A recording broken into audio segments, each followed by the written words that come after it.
The NFL Combine has come and gone this past weekend, and now we find ourselves just 50 days away from the 2024 NFL Draft. I've decided that this year I'm doing all the mock drafts. It's not just one leading right up to it. So we're 50 days out. We haven't seen free agency, but we've got the post combine reactions. This is my mock draft for 2024 as of right now. Couple of rules: no projected trades in the draft. It's just a little bit too early. We haven't seen the free agent moves yet, so we have to kind of let that play out before we're going to project trades. Second thing, try not to overreact on guys that did not work out at the combine. A couple of guys were injured, a couple of guys chose not to. We'll see them on pro days, we'll see them at workouts for teams. We haven't seen much yet since the college football season concluded. Next thing, some of these picks are going to take into account some free agency predictions, and in those scenarios, I will explain why I think that move will happen. To start off, the first round of the NFL draft, the Chicago Bears select Caleb Williams, quarterback from USC. I think we'll probably see the Falcons or somebody trade for Justin Fields either in the week leading up to the draft or on draft night. But I think for certain the Bears hold on to the first overall pick because it doesn't seem like Justin Fields is the guy. And that's kind of what that boils down to. Of course, I'd like to see more out of Caleb Williams. I don't think he's just a perfect product just yet. There are flaws that we've seen, but there's a lot to build on top of. With the second pick in the NFL draft, I've got the Commanders taking Drake May out of UNC. I think it just makes sense. He seems like the best pro-style quarterback on the board when you're looking at just the prototypical pro-style quarterbacks. Good pocket passer. He can use his legs, which is becoming more of a common thing. We see a lot of these comparisons to the modern top-tier quarterbacks in Drake May's play style. There still are question marks. He didn't play the best competition, at least when it came down to the big games. He wasn't always the best performer, but we see the groundwork of a great quarterback in Drake May, and it makes sense to go to the Commanders, and it makes sense for the Commanders to make this pick because this plays into this play style they've gone with in the last couple of years with guys like Sam Howell and Taylor Heineke, guys that are just willing to throw the ball. Then at 3, the Patriots select Jaden Daniels. I think this pick signifies this new era in New England. No more Belichick, no more Brady. I do think Gerard Mayo is going to do similar things to Belichick. He is his mentor, but I do think he's going to try and change things. I think we're going to see much more of this modern offensive style that we see with the dual threat quarterbacks and the ability to use the quarterback in more ways than just a pocket passer. Then, with the 4th overall pick, the Cardinals take Marvin Harrison Jr., the wide receiver out of Ohio State. I think this pick is a no-brainer. Because they're sticking with Kyler Murray for the long term, you have to give him offensive weapons that are game changers, and Marvin Harrison Jr. is the game changer when it comes to receivers in this class. He is the guy. He has been for like 2 years. Now we get to see him in the NFL, and honestly, this is just a move to bring morale to this team. If Kyler's happy, the Cardinals are happy, and that's what they need to see, and I think Marvin Harrison Jr. gets that done. With the 5th overall pick, I have the Los Angeles Chargers. I do think they might trade down, but given the timing, we're not doing the trades, and so I think they're just going to address their need, which is the offensive line. Joe Alt is the guy when it comes to an NFL-ready offensive lineman. He's going to plug in, he's going to play, and he's going to do a great job. Unfortunately, they have thrown some offensive line picks out in the first round quite a few times in recent memory, but they need all the support they can get. With the 6th pick, I think the New York Giants are going to go with wide receiver Malik Nabers out of LSU. I think he is for sure the number 2 wide receiver in this class. I know there was conversations coming into this draft. Is it him? Is it Roma Dunze? A couple of other names being thrown into the pot. I think it's Malik Nabers. He seems like the most NFL ready. He seems like an impact player. I think it's what the Giants need is just a reliable pass catcher at wide receiver. I know there's rumors swirling that maybe they go for a quarterback here. I just don't think that with how much you're paying Daniel Jones, you can give up just yet. Last year, he was bad, and then he got hurt.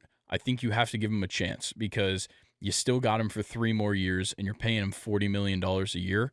So you're stuck with him for now. You're not going to take that cap hit like other teams might. You just need to add on because we've seen Daniel Jones do great things. He just needs the weapons. You get that with Malik Neighbors. He addresses the problems, of course, but also I think I see him exceeding the expectations as well and doing more than just being an impact wide receiver. I see him being a top guy, maybe an offensive rookie of the year type candidate. At 7, I have the Titans going offensive line for the second year in a row. Last year was Peter Skoronski. This year, it's Olu Fashanu, the offensive tackle out of Penn State. You have to improve the offensive line. We saw how bad the yards per carry was for this team. They really struggled up front. We've seen so many departures from this offensive line that was the core, one of the best, especially for running in the NFL for so many years. Now we see this huge deterioration, but if you want Will Levis to be successful and if you want this team to be successful, you need to protect the quarterback and you need to help out the run. And Olu Fashanu just happens to be the best available offensive tackle when you get to this point in the draft. At 8, I have my Atlanta Falcons taking Dallas Turner, the edge rusher out of Alabama. This one's an interesting one because he certainly has, gotten this reputation as either 1 or 2 at the edge position. The guy that was contending with him prior, Leatu Latu, seems to have dropped down a lot of draft boards. People don't think there's too much of a high ceiling for him compared to the likes of Dallas Turner. But Jared Verse also emerged after his amazing combine performance, and he's also getting talk, maybe being edge rusher number 1. I think Dallas Turner keeps it. He's just a physical, athletic monster. He's huge. He's got the long arms. He's got the speed. He had the fastest 40 time of any edge rusher in this class. He seems like edge rusher number 1, and he's NFL ready because he's coming out of Bama. It's just what they do. With the 9th pick, I have the Bears obviously holding on to this pick, but I have them going the defensive way, and I think it's Jared Verse. I think they want to continue bolstering that defensive line. I think Jared Verse is amazing. The athleticism is crazy. We saw him. He did a great job with the agility and the speed. He really shined at the combine. We saw him shine in college. He was a little bit limited this past season from an injury, but that didn't stop him from being fantastic. He's emerged as one of the best edges in this class, and I think the Bears need to address it. I think they're content with the offensive weapons they have. They have a fantastic number 1 wide receiver in DJ Moore. They have other weapons like Darnell Mooney in that receiving core. And then, of course, you have a great tight end with Cole Kmet. I don't see them going for another wide receiver when there's other things they can address. And it's a big, big part of this team like an edge rusher. At number 10, I have the New York Jets taking Talise Fuaga, the offensive tackle out of Oregon State. Lots of offensive tackles going off the board. This is a super, super talented class when it comes to the offensive line, and Talise Fuaga emerged as one of the best, and I think he's the best pick here for the Jets. Now we get to the 11th pick in the draft. We've got the Minnesota Vikings, and because I think Kirk Cousins is out the door, they have to go with the guy who's emerged as the QB4. He's got the youth on his side. It's J.J. McCarthy, the quarterback out of Michigan. It's very Vikings-like to go for something like this. This is very Kevin O'Connell, got his fingers all over this one. It's going to be, Kirk leaves. They replace him with just an average quarterback that is good at some things. He's good for some wins every year. But the big thing is they need to give him support. There's a lot of things that need to go into this if you want J.J. McCarthy to work out. And if you're picking him at 11, you're hoping he'll work out. It's going to take some work. I'm still kind of amazed by the public opinion of J.J. McCarthy skyrocketing after the combine. I thought he did some things very well, but he wasn't ridiculously good. He didn't blow me away in a lot of things, especially not accuracy-wise, which is something that should be a big deal for him because he's a guy that doesn't throw a lot of passes, but when he needs to, he's got to hit his receivers. And I think it's insane that, I've seen some guys putting him ahead of Jaden Daniels.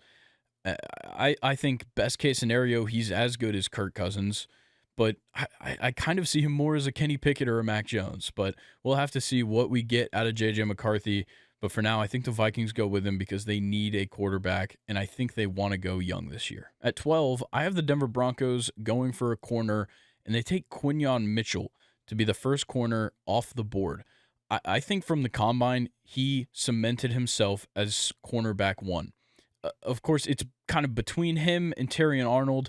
I think it's all about interviews, and I think Quinyon Mitchell is going to come off extremely well. By the time we get to the draft, everybody is going to know he is corner number one in this draft class. At number 13, the Raiders, I have them going for a corner, and they take Terrion Arnold, who I think at that time, people would say that's probably a steal because a lot of people aren't going to know much about Quinyon Mitchell coming out of Toledo. Wasn't a big name. Terrion Arnold is the big name coming out of Alabama. The Raiders need to address the secondary for sure. They get lucky that a talent falls this far to them like Terrion Arnold. At number 14, I have the Saints going for a tight end. They take Brock Bowers. He's the clear number one tight end in this class. He was so great at UGA. He won 2 national championships. He was the best tight end in college football for the last 2 years.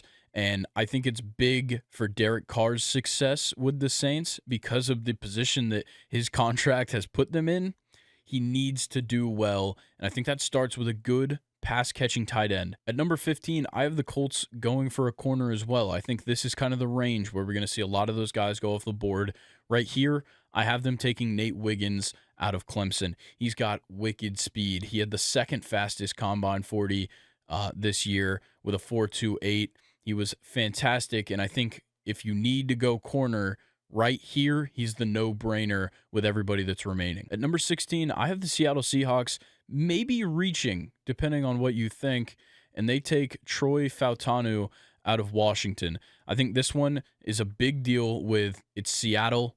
It's a brand new regime. You got 28 coaches, 27 of them are brand new to the organization, and the big thing here is Ryan Grubb. His fingerprints are all over this one. You get to keep your guy from Washington, bring him in, put him in your offense. He stays in Seattle. He continues playing for you, and he gives Geno or any other quarterback that you might bring into this system over the next 10 years, you give him fantastic interior protection on the offensive line. At 17, I have the Jacksonville Jaguars going for the offensive line. They take J.C. Latham out of Alabama. Right here, he's the best offensive tackle on the board, maybe arguable with others like Amarius Mims. A few others on the list could definitely rival him for it, but I think J.C. Latham is the guy here. For some reason, the Jaguars have not done well addressing the offensive line, or at least keeping guys. Jawan Taylor left last offseason, and once again, they found themselves in a horrible position. You saw the running backs have horrible yards per carries. Travis Etienne dropping by about 2 yards per carry this season. And then we also saw quite a few problems for Trevor Lawrence this year, and a lot of it came down to pass protection. You got to address the offensive line, give him a big body with J.C. Latham to put ahead of him. You're going to give him all the confidence in the world, and you're going to help out the run game. At 18 overall, I've got the Cincinnati Bengals taking Rome Odunze out of Washington. You need to get a wide receiver because I think it's time for T. Higgins to go. I think he wants to be a wide receiver one. Jamar Chase doesn't let that happen, but you get an absolute gift for Rome Odunze to fall to you at 18. You got to take the opportunity there because the upside is tremendous. This guy is a crazy good talent, averaging over 100 yards per game this past year. He's just been outstanding these last 2 years with Michael Penix and Ryan Grubb's offense at Washington. I think he goes to the Bengals. He provides Joe Burrow with a big playmaker to go alongside Jamar Chase, possibly Tyler Boyd if he comes back, but there's plenty of offensive weapons to go around on that Bengals team, and I think Rome Odunze fits in perfectly. At 19, I've got the Los Angeles Rams maybe making a bit of a reach and going for Jackson Powers Johnson out of Oregon. He's a center. You might see him at offensive guard. It just depends, but this is a McVay pick for sure. He wants a guy that's game ready, that he's going to get 10 good years out of, and that is Jackson Powers Johnson. He is a fantastic player. He's ready to go. He's flexible, and he's one of the best in the class. Now, at 20, I've got the Pittsburgh Steelers double dipping here. I've got them going for another Georgia offensive lineman, this time Amarius Mims. Last year it was Broderick Jones. They need to continue to build this offensive line. They need quite a bit of work, and I think the Steelers are willing to develop him, and Amarius Mims does need help, but the guy is a monster. He is a giant on the offensive line, And this is a great team to go to develop an offensive lineman's talent. I think Amarius Mims is a no-brainer just because he fell so far down this board because of how great this class is for offensive line. So to get him at 20 is a huge steal for the Steelers. At number 21, I've got the Dolphins going for an edge rusher and picking up Leatu Latu. We know that they've got a fantastic defense and they're very strong up front, but you've got a lot of guys coming back from injuries, and I think Leatu Latu adds to this team quite a bit. But like I said, he doesn't have the highest ceiling, but he's game ready. He's going to be ready to go week 1 starting for this team, and he is talented. It just doesn't seem like he's going to develop like the others in this class, and he could certainly prove these people wrong. We saw how good he was at Washington. We saw how good he was at UCLA last year. I think to see this guy at 21, it's going to make a lot of teams' eyes light up, and the Dolphins are going to snatch him up there. At 22, I've got the Philadelphia Eagles taking Ennis Rakeshaw Jr., the corner out of Mizzou. I think he's a guy who not a lot of people have heard his name, but if you were watching Mizzou football last year, which they were fantastic, he was a big part of this defense, and he was a big part of keeping them in a lot of close games. He played fantastic. I think at this point in the draft, he's the best available corner, and because of the delayed workouts for Cooper DeJean and the questions surrounding his position, I think it makes this even a more sure pick for the Eagles to go with Ennis Rakeshaw Jr. because their secondary last season was abysmal. At 23, I have the Texans taking Cooper DeJean, the corner out of Iowa. I think the Texans are willing to gamble right now. We saw what they did last year with such a young team.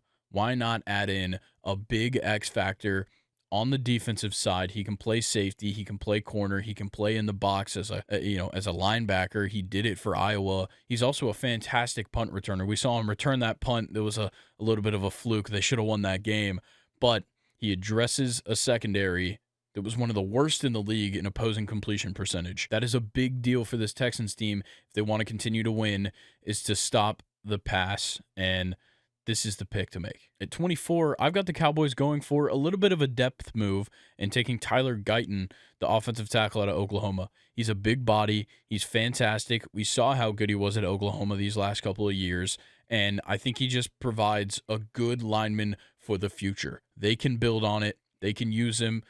They've got so much talent at offensive line to help teach him, to get him ready to go. I could see him slotting in pretty quickly for the Cowboys if he develops as fast as some think he will.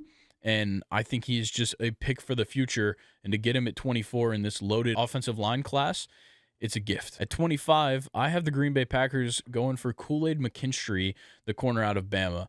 I think he's a bit of a gamble. When you look at his game, especially this past season, he kind of struggled a little bit with the midseason departure of Rasul Douglas last year. He fits in well, and the one thing that does drop him down the board quite a bit from what most would have seen is that he didn't go to the combine because of the foot injury. It drops him down the board a little bit. I'm not trying to overreact to the combine not happening for him because I'm sure we'll get a pro day out of him. But to see what some of these other guys did and how they shined, it really dropped the stock on Kool-Aid McKinstry to not see him there. At 26, the Tampa Bay Buccaneers take Brian Thomas Jr., the wide receiver out of LSU. He got so overlooked at LSU. He's getting so overlooked as a wide receiver in this class. I think he's an absolute steal at 26. You see that he's the fourth guy off the board here for the wide receivers, and it just makes sense. He's a fantastic talent. He's one of the best, and I think it gives the Buccaneers an option. They just extended Mike Evans, but Chris Godwin won't be there forever, and they need a guy to train alongside him, and I think Brian Thomas Jr. fits the bill. At 27, I have the Cardinals with their second pick in the first round, taking defensive tackle Byron Murphy II out of Texas. They've got to improve the D-line. He's the best guy available for sure at this point, and he's just a big physical body that can get up, sack the quarterback. That's what he showed at Texas, and the Cardinals need that because they really struggled defensively, especially up front against top NFL competition. Byron Murphy gives you the opportunity to grow and become one of the best in the league. At number 28, I've got the Buffalo Bills taking A.D. Mitchell, the wide receiver out of Texas. He was fantastic at Texas this past year. He showed us some great things, especially if you go and watch that semifinal game against Washington. But If you even go back to his performances for Georgia in their national championship games, he was a huge impact player. The Bills have got to hit the reset button on this wide receiver room. They go out, they get a great talent. It's a great mix of speed, skill, athleticism, strength, and you just allow him to grow in the system. He has flaws that do need to be addressed, but I think this is a team that can address it. They've got an offense that's built for it, that they can give him opportunities in a lot of different ways at wide receiver, and I think he would flourish in Buffalo. At 29, I've got the Detroit Lions just kind of taking a pick that they want to make rather than maybe what they should make or what they need to make. They go and get Zach Frazier, the offensive guard out of West Virginia. This is a Dan Campbell pick through and through. You need to improve the interior offensive line. We saw too many games where Jared Goff got pressured and he threw 3 picks or he fumbled the ball 3 times. It happened multiple times last year, and it came down to the offensive line. You go out, you get just an absolute gritty big man that Dan Campbell would love, and you add him into this team, and he's an impact player off the bat. At 30, the Baltimore Ravens get quite a steal with the edge rusher Chop Robinson from Penn State.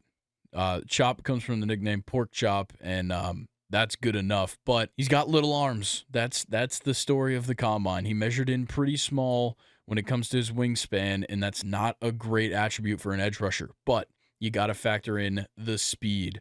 This guy is fast.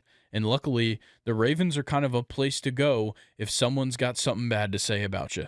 They want to say that Lamar Jackson isn't a quarterback, he's a running back. They want to say that Zay Flowers is too small. They want to say Jadeveon Clowney is washed. Somehow they just find a way to do it with these guys. Chop Robinson fits into that category so well. He fits this demeanor that we've seen from these Baltimore teams, and this is their best way to continue growing, is to continue to make that great defense greater. With the penultimate pick, the 31st, I've got the 49ers making a pick for the future. They go out and get Graham Barton, the offensive tackle out of Duke. Like I've said multiple times, this is a loaded offensive line class, and these are the guys you go for in the first round. Look, Trent Williams, he locks down the left, but they're going to need help on the line. Graham Barton, super skilled. He's super versatile on the offensive line. It looks like he's probably going to be more of an interior guy, but honestly, that helps out San Fran a ton. I think Graham Barton's the guy. He comes from Duke, where they were an interesting offense that's really hard to read. That's certainly an attribute of the 49ers, so I like this pick here. And then the final pick, the 32nd pick in the first round, the Super Bowl winning Kansas City Chiefs, the back-to-back champion Kansas City Chiefs, go out and they get a wide receiver, and that's Xavier Worthy. He looks like the best on the board at this point, and it's because of that 40. And it's also because a couple of wide receivers in this class didn't show up when it came down to the combine, whereas Xavier Worthy broke the 40-yard dash record with his 4.21. And there is definitely some hesitation with this pick, and a lot of it comes from how he measured up. He was initially listed coming out of Texas at 6'1", 172. At the combine, he measures 5'11", 165. Now, you've already got a relatively undersized wide receiver in Rashee Rice. Could you add Xavier Worthy to that? Yes. He's got tremendous speed. He's a great deep threat. I thought, going into this, he was a for sure second rounder, maybe falls to the third.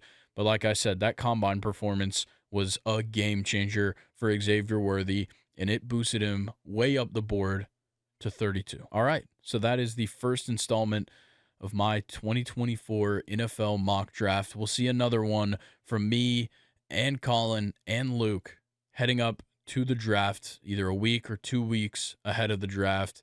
And for now, give us all the feedback you can. Shoot us a DM, interact with us on Reddit, whatever it may be.